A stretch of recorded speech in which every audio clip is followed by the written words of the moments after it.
Германия Россия менен ири согуш баштоого даярдана баштады. Бул үчүн 1000 беттен турган операциялык план жазылып, анын көбү жашыруун экенин немис ЧМКлары жазды. Анда аскерий себептерден улам өзгөчө корголо турган имараттар менен объектилер тизмектелген. Эгер НАТОнун чыгыш флагында согуш баштала турган болсо, Германия жүздөгөн, миңдеген жоокерлерди чыгышка жөнөтө турган борборго айланат деп жазылган макалада. Басылманын айтымында Бундесвер Германиянын армиясы соңку күндөрү бул жашыруун пландын негизинде компанияларды өзгөчө кырдаалга даярдай баштаган. Россияда Орешник ракетасынан аз эле даана бар. Украинанын коргоо күчтөрү Россиянын Курск облусунун аймагында калуусун уланта бермекчи. Бул тууралуу басылма жазды. Украина тарап үстөмдүк кылып турган мезгилде Курск облусунун аймагындагы 1400 чарчы километр жерге көзөмөл жүргүзүп турган. Учурда алардын карамагында 800 чарчы километр жер турат. Агенттикке украиналык булактар Россияда Донецк аймагы боюнча Покровск жана Курахова аймактарына кирип бара жаткандыгын билдиришкен. Орус аскерлери Курахова шаарынын аймагынан күн сайын 200-300 метр жерди ээлеп отурганы да кошумчаланды. Басылма ошондой эле Путиндин сөз кылган Украинанын Днепропетровск облусуна учурулган Орешник ракетасынын саны чектелүү экендигин да маалымдаган.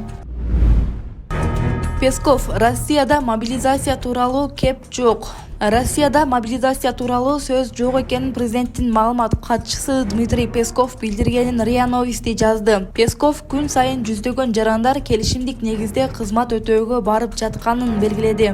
Жакшы төлөм программалары каралган, келгендердин саны өтө көп. Алгач алар курстан окутулуп, даярдыктан өтүшөт. Мобилизацияга муктаждык жок, деди Песков. Буга чейин дагы Кремльде мобилизацияга муктаждык жок экендиги белгиленип, Россиянын куралдуу күчтөрүнө келишимдик негизде келген ыктыярчылардын саны арбын экени белгиленген. Урматтуу Москва шаарындагы мекендештер, Умбем клиникасы төмөнкү кызматтарды сунуштайбыз. Педиатр, гинекология, стоматология, неврология, хирургия, кардиология, лор, УЗИ жана башка. Андан тышкары массаж жана бардык лабораториялык анализдер. Толук маалымат +7 925 103 22 77. Биздин дарек Москва шаары, метро Нахимовский проспект, Севашская 7, корпус 2. Сиздин ден соолугуңуз биздин камкордо.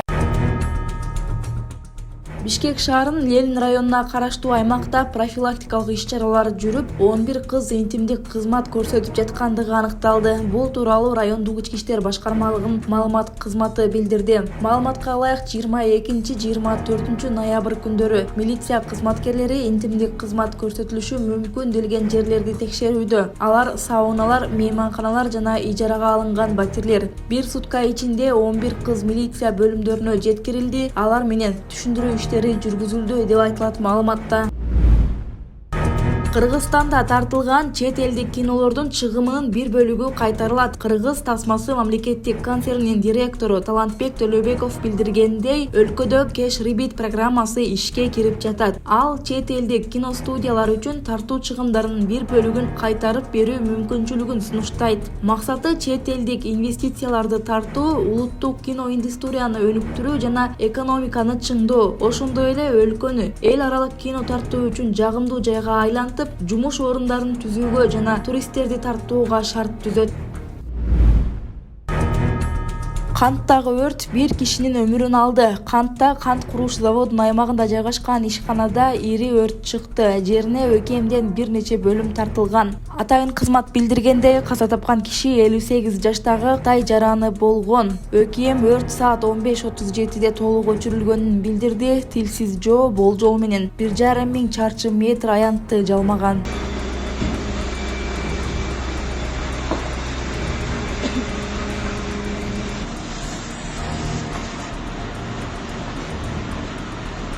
Bon dары barba?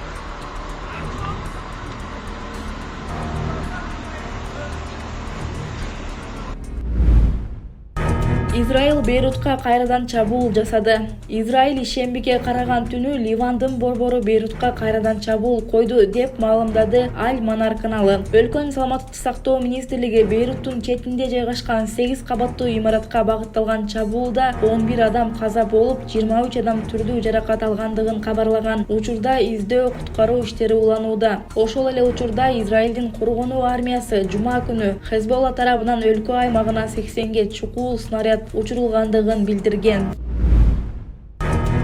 Токтогулда 24 жаштагы келиндин үстүнөн 14 адам арыз жазды. Токтогул районунда башка жарандарга насыя алдырып, аны төлөбөстөн качып кеткенге шектелип, 24 жаштагы келин кармалды. Бул тууралуу Жалал Абад облустук ички иштер башкармалыгы билдирди. 20-ноябрь күнү Токтогул районунун Токтогул районунун 14 тургуну арыз менен кайрылган. Анда алар 2024-жылдын 15 август күнү Токтогул шаарынын убактылуу жашоочусу А.Т. аттуу келин алардын ишеничине кирип, алардан ар кайсы банктардан насыя алдырып, алдап кеткендигин билдирген. Натыйжада 14 жаран жалпы сумма 2.169.000 сом чыгым тарткан. Аталган факт боюнча кылмыш жаза кодексинин 209-беренеси алдамчылык менен кылмыш иши козголгон. Издөө иштеринин жүрүшүндө жогорудагы келин Бишкек шаарынан кармалып, Токтогул районунун убактылуу кармоо жайына киргизилди. Ал эми 22-ноябрь күнү Токтогул райондук соту тарабынан бөгөт коюу чарасы тандалып алынып, камакка алынды.